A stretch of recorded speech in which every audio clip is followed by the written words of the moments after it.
Hey guys, Ken Smith Fishing. So this is going to be part 2 of the Fork Bass Champs practice. So this is Bass Champs North Division first tournament this Saturday over on Lake Fork. Don't forget the Build Back Brady benefit tournament Sunday on Tawakoni. If you guys are interested in that, I'll put a link to the guy who's running it, Kevin Bryant, right there below, so y'all can reach out to him. Okay, but not a link, but phone number. So I talked about what I was going to do today. I got so I filmed a close on the water, and that will be at the end of this video. But I'm going to show you a little bit of fishing, and then I'm going to critique myself, because the advantage I've now had has been I got to watch the guys, the Bass Pro Tour guys, fish Sunday, Monday, Tuesday, Wednesday.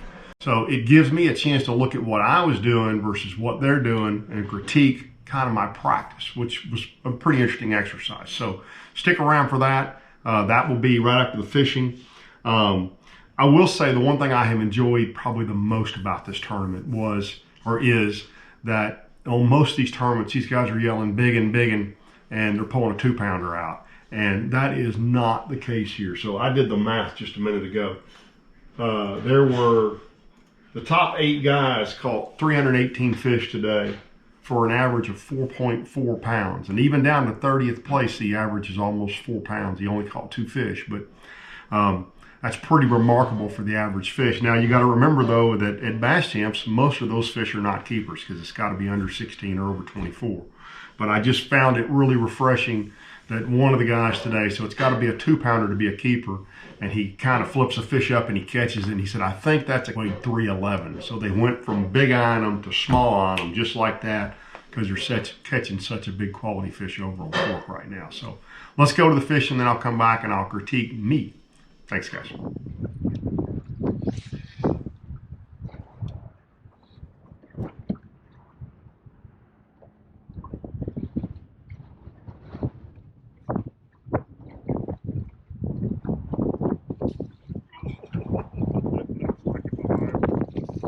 Oh, that's a keeper. Holy cow.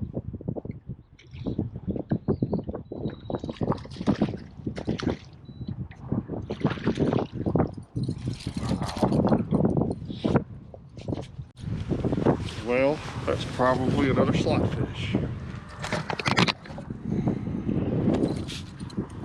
That knocks slack on the line. That's my favorite kind of bite, man. It's dunk. Line goes slack. Dunk. Give me some 8 rig, she said. That's a 17-inch.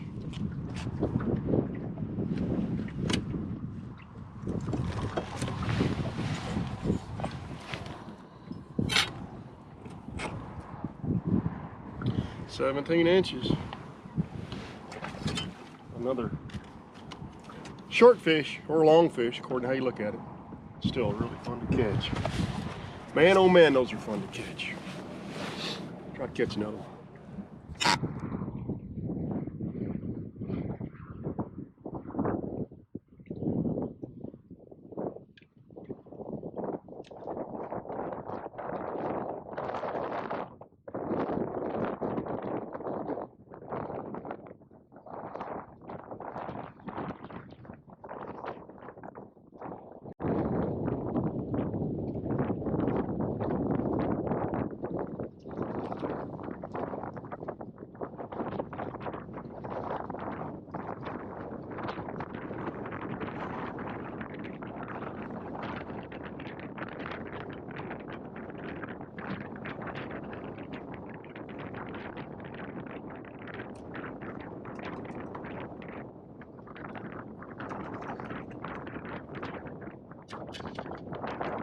It's just a spot.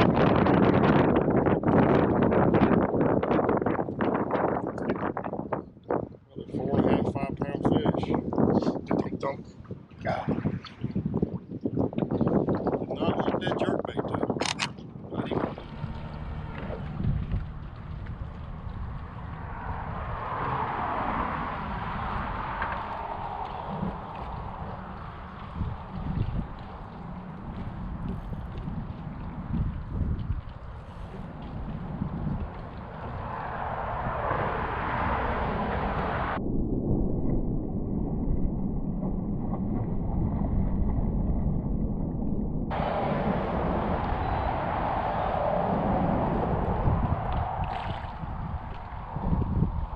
have liked to have had that one.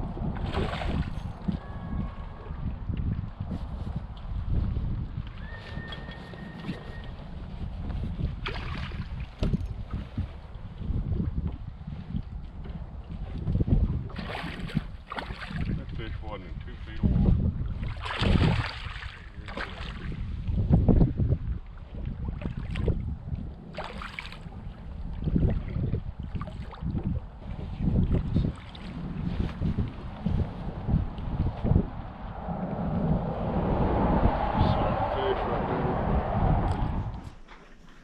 All right, so I went over there earlier in the week last week, and there were a bunch of fish out deep, suspended. I caught some. I talked to somebody else who was catching some. 35 to 55 feet of water, about 30 feet down. It's just a solid cloud of bait fish, and you'd see those big predator fish on top of them. I didn't fish for them much because it was pretty windy that day, but I knew that those fish were out there, and I thought I could catch them. I was really hard-headed Saturday morning trying to catch those fish. I basically stayed out there till about 11 because I had really good wind conditions. But I didn't see what I needed to see even when I rolled up out there. When I rolled up out there, those fish, those predator fish, the bait was still there. The predator fish were not on top of them. Now, I had one fish fool me. I talked about this in the first video. I saw one good fish come up to about 10 or 11 feet. I threw a jerkbait over there, and I got a hook in that fish for just a second. It was a good fish. It was probably a big slot fish. But that fish kind of made me think, okay, they're still out here. And I should have realized that they weren't out there because the name of the game at Fork in these tournaments, because of the slot, is numbers. You got to catch a lot of fish to catch 8 over or catch 4 or 5 unders. And that was the first mistake I made. The second mistake I made, and you guys who know Fork know exactly where I was fishing in those videos, I went from main basin out there on the points around the dam to the backs of the creeks. And two things. Number one, I saw 6 or 8 of the guys that were fishing that day in the backs of the creeks, and none of those guys had any fish to speak of. None of them made the cut. I saw several of the guys who did make the cut, and they were shallow, but main lake shallow. So they were just off the main lake, first point, or even not points, just kind of on the flats where those fish were just starting to move up. And I think, again, I didn't think it through properly. There's a full moon. And you guys know, if you go back and watch that video I talked about a few weeks ago, there were, out of all those fish that got turned into sherlunker last year, it seemed like 14 of them were caught on the late February full moon, which tells you in Texas that late February full moon pulls a lot of fish shallow, even when the water's still in the 50s. So I should have stopped. I should have fished main lake, and then main lake shallow, and then gone to the back shallow, and I probably never would have made it to the back shallow. So that was my mistake in being hard-headed on the first part and not thinking through where I should have stopped on the second part. I just went back to fish some old history versus fishing what I should have been listening to, which were the conditions. The other thing I'll note here is how fast this lake changed. Ish Monroe absolutely smoked them on a rattle trap yesterday, or day, I guess probably the day before yesterday. And I don't think he weighed a fish today. I've closed it up now, but he either weighed one fish or no fish. So those fish, again, a lot of big fish got caught, but there's a lot of guys. I mean, Brent Erler didn't hardly catch a fish or two. Kelly Jordan, who's guided down there for years and years, hadn't in some years, but he had one fish. Some really good fishermen didn't catch him over there. So you were around them or you weren't. And the other thing that obviously has really started to show us a separation in tournament anglers are the guys who are good with that forward imaging. It appears in this tournament there's about 4 or 5 guys. Wheeler's one of them. Ebert's one of them. Alton Jr.'s one of them. Alton Sr. appears to maybe be one of them too. That those guys are willing to go out there and really not even fish. Just hunt with that forward imaging, looking for those fish. And I struggle with that. I struggle with that when I'm out fishing deep too. I'll idle around. I see guys who can idle for 5 hours and not make a cast. I don't have that ability. I want to catch fish, but I got to get better at that. I got to get better at that out deep idling, and I got to get better at that up shallow with that live scope. So you got to have live scope. I don't care what brand it is, and you better be not just proficient, because I'm proficient with it. You better get good with it if you want to be competitive. And I'm not there yet. I got work to do. So, and I need to do it on days I'm not practicing for a tournament, on days when I can just go out and practice that technique and get better at it.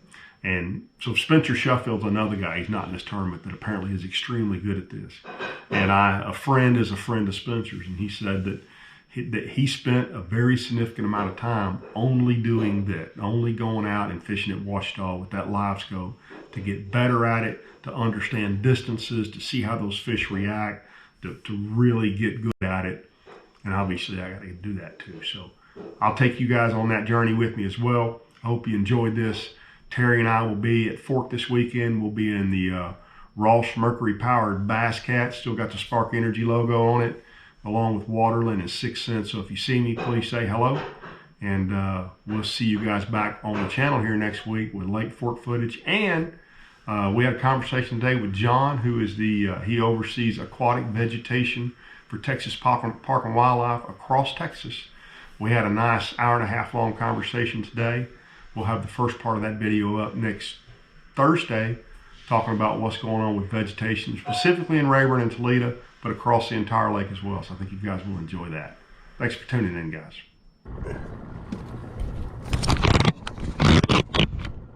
Well, that's it on Fork. I caught 5 fish today. I've got one on camera, this fish right here. And obviously those of you who know Fork know exactly where that is. It's a little creek. Williams Creek's what it's called. And that fish wasn't in 2 feet of water. My other 3 fish, 4 fish, got the wrong rod sock. I caught one on a rattle trap. No, I caught 2 on rattle trap. Actually, not on a rattle trap. I got down here. I didn't think there was any grass in the lake. There's not any grass in the lake. So I took all of my swanks and all of my quakes out of the boat. And last time I was down here, a guy was walking the bank, and I saw him catch 3 on an orange rattle trap. So I got to the house and went digging around to see what I had in the boat, and I had 1 rattle trap, an orange one, and 1 red Yozuri.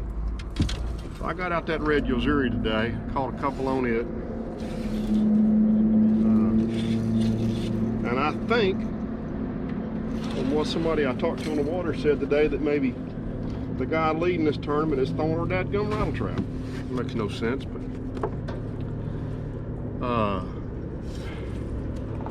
but out of the 10 or 12 fish I've caught, I still have not caught a keeper.